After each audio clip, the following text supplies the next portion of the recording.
as 161 gets built out, it becomes a shorter commute for a lot of the people who live in Granville than people who want to live in Granville and commute back to Columbus. It really cuts about 15 minutes off the drive time. And so as we see those growth pressures with residential, we really are struggling to try to find a way to expand our population base but keep the same quality of life and character of the community that everybody's enjoyed over since its establishment. You know, people like to drive their cars, and so they're willing to live 20, 30, 40 miles away from where they work if it means they can have their own house and have their own yard and so on. And so a lot more growth is happening in Licking County for commuters, people that drive into Columbus. So these highways only make that more easier. I think Granville's that way currently. I mean, I'd be curious to find out how many people live and work in Granville. My guess is it's under 15%. I think most are driving, you know, plus or minus 30 miles to work every day. Yeah, it makes for a different sort of community. So, you know, the old, I'll call it the old style community, where you can go down to Main Street and there's a hardware store and there's a grocery store and your post office and so on. And that's where you go to church and that's where your kids go to school and that's where you're a soccer coach or whatever it is.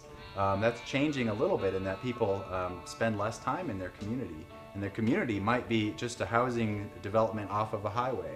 And there's no grocery store and there's no postal service there and there's no school there. Their kids get bused somewhere else to school and they drive 30 miles away to their office, and maybe their spouse drives 30 miles in another direction. And so it's almost a bedroom type community where you sleep there, you're there on the weekends, but you don't really spend much time there. We don't want to turn Granville into a bedroom community. We'd like to have a vibrant community and economic base within the town. Without a doubt, we'll see some expansion of residential just for the pure nature of people want to live here and then but still keep their jobs in Columbus. So I think we will see that, but that's not our goal. Well, if you look outside, you can tell that Granville takes a lot of pride in its historical character and its design, its New England design. And so some of the things that are specific to Granville are those design elements which keep Granville the way it is and the same quality of life for the residents. And also trying to keep an eye towards open space and preservation of environmentally sensitive areas, historic areas, and other environmental and farmland areas. Yeah, mostly we do what's called conservation easements, which is getting people to, on their own land, attach a stipulation to the deed that they own saying that portions of the land can't be developed. So someone might have a farm, let's say, and part of the farm might be a woodlot. And so they could put an easement on that woodlot saying that even if they sell the land someday, that portion of it can't be developed. No houses can go there. But we are more in favor of smart development, smart growth, as opposed to just random build anywhere you can. We would rather see development in areas where development makes sense and protected areas in areas where protected land makes sense. A lot of times we look at things like water supply. So if it's going to be a new housing development, where does their water come from? If they're sinking new groundwater wells, that could be a big demand on the aquifer, the groundwater beneath us. We also look at sewer lines, for example. If new housing developments are going to have septic systems or sewer lines, that's a new demand on the community, sometimes on water supply. We could look at things like proximity to rivers. So lots of development alongside a river usually means lots more erosion into that river and lots more chemical runoff. And so that can affect fish and aquatic creatures in the stream. So we sort of look at the big picture of where development should happen and where we would prefer to see it not happen. We have different environmental regulations. We have a flood hazard overlay district, which takes into consideration the floodplains and other environmentally significant wetlands and things like that to try to preserve those areas. Also, within our comprehensive plan that we're updating right now, we have a section specifically towards environmentally sensitive lands and the preservation of those lands and significant farmlands and things like that. We know that we can't rebuild those areas back to environmentally lands if we pave over them. So we want to make sure that we identify those specific areas and preserve those areas for the future. A lot of organizations are worried that we're losing prime farmland, and we are. In a lot of cases, you know, farming is not probably what it used to be in terms of making money. It's a tough way to make a living, and a lot of farmers are getting near retirement age, and their children don't exactly want to become farmers. And so selling their land is sort of their retirement. It's their nest egg. And we certainly don't oppose that either. But we also realize that once you develop farmland, it's really hard to go back and make it a farm again someday. So more than losing, you might say, well, are we losing corn or soybeans in this country? Not really. I mean, we've got lots and lots of farmland. But what's happening more is that we're losing the agricultural part of our communities. Our small towns are sort of losing that component, and it's changing the way those towns operate.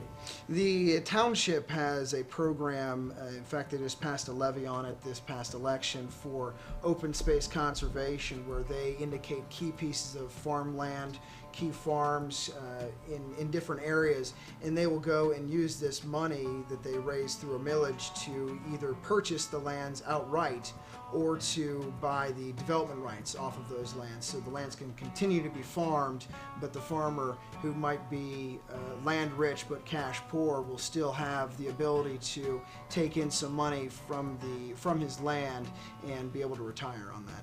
So Granville is pretty lucky that we've got a lot of green space, and we've got a lot of nice river corridor that's protected, and that's because people are willing to pay for it. That's not true everywhere, and some towns wouldn't be able to pass such a tax levy like that, and so it's more difficult to raise money in some other places. So yeah, I think there's a lot of good things going on here because there are a lot of forward-thinking people. Well, definitely. We have to take that into consideration in every development that we make a decision on. How is the economics going to be for not only the village as far as services are concerned, but also how is it going to affect the school district? You can't flood a community with nothing but residential, because then it creates an influx of children for the school district, and how do they support that, because the property taxes just don't create enough money. And so that's why we got to take a more proactive approach and bringing in new commercial and industrial companies and properties so that we can subsidize those. I think the opportunity for an increase in the economy will exist. It's a function of how Granville accepts the change. I think as long as they adhere to somewhat rigid zoning regulation, I think people will live by those codes, and I think there could be a great opportunity. We don't have any regulations against corporate or national chains or organizations like that.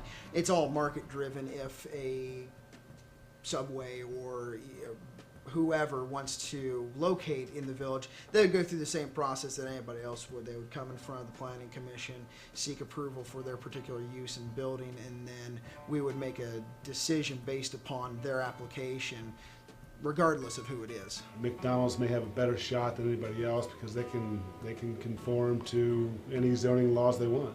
It's up to them, really. I mean, we have our laws or zoning regs that everyone's got to live by, including a McDonald's. The big box, Walmart, not a chance. Not anytime soon. So we think we're at a critical time right now. The next 10 or 20 years especially are going to determine what the next 100 years looks like in Granville and Licking County. And so again, we're not really trying to prevent development. We couldn't prevent it if we wanted to. But if it goes unchecked and without planning and without development procedures, then I think we're going to look back on this 20 years from now and be a little disappointed. I think Granville will expand. How much is hard to say. With the #1 school district in the state, we're obviously going to see a tremendous amount of growth, but we want to make sure that as this growth comes, we keep a very keen eye on how that happens and apply the growth controls that we want to see to, again, keep that same quality of life. I think the biggest issue is that Granville's behind the curve. I think we fought long and hard to prevent growth and development when it's not a function of government, it's a function of demand, population and demand from the public. I think we're learning the hard way how to react. And I think in the future, starting now, we need to be more proactive. We're getting there, but based on historical, communications, I guess we'll call it, Granville has not been real friendly to new business, new development. That's changing. Well, it sounds a little cheesy to say, but I have children, and I always think about what their world's going to be like and what the world's going to be like for them. And so I think a little foresight right now can make our communities a much better place for them, and they won't have to undo some of the problems that we've created if we think about them now. And a lot of ways it's hard for our culture to think 20 years down the road. We're really not built that way. We sort of go on annual budgets and annual expense reports and things like that.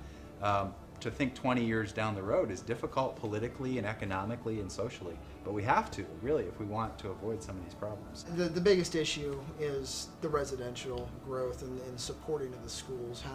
How do we grow, how do we double the size of the community or triple the size or whatever it's going to be and still keep that small town character and feel. Dublin did a good job of it. You know, is that what we want to be? Maybe, maybe not. Do we want to stay the size that we are and remain a rural community? Maybe, maybe not. You know, those are decisions that need to be made by our council and by the township trustees, and that's where we are right now, trying to figure out where we are, what is our identity, what do we want to be in the future. If I sleep too much, a good Chinese apple, shanty touch, my sleep feeling capital. It's hard to change something supernatural.